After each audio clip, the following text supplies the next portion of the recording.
2023 жыл 9 қазаннан бастап жас Projects, яғни жастарға арналған грантқа өтінім беру қабылданып жатқанын барлығымыз білеміз. Өтінім беру онлайн түрде. Бұл жас Projectқа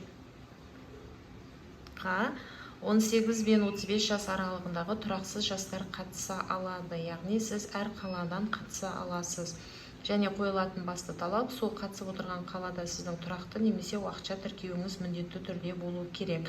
Жоба негізінен тұрақсыз жастарға арналған 35 жасқа дейінгі. Ол дегеніміз, тұрақсыз дегеніміз, яғни дәл сол уақытта белгілі бір организацияда, ұйымда жұмыс жасамайтын немесе қайта даярлау курстарынан өтіп жатпаған жастар қатыса алады.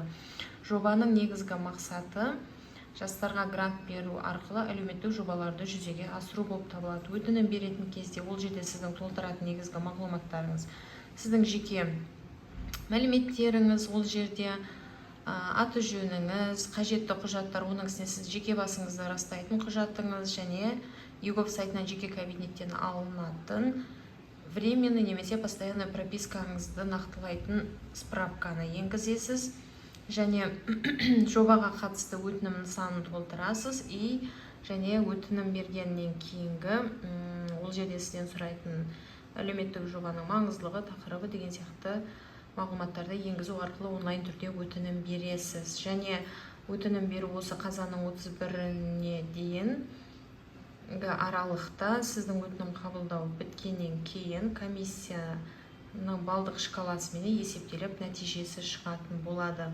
Негізгі сіз ұсынатын проекттің басты талаптары әлеуметтік белгілі бір жобаларды іске асыру болып табылады, яғни әлеуметтік маңыздылығы болуы керек оның.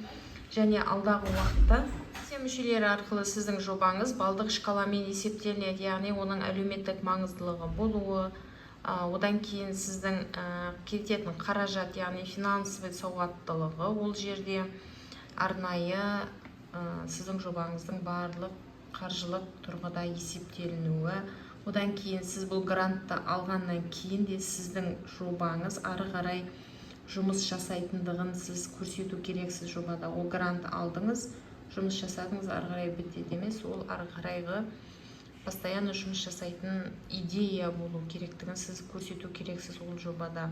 Сонымен қатар идеяның өзектілігі барлығы балдық шкаламенен қойылады.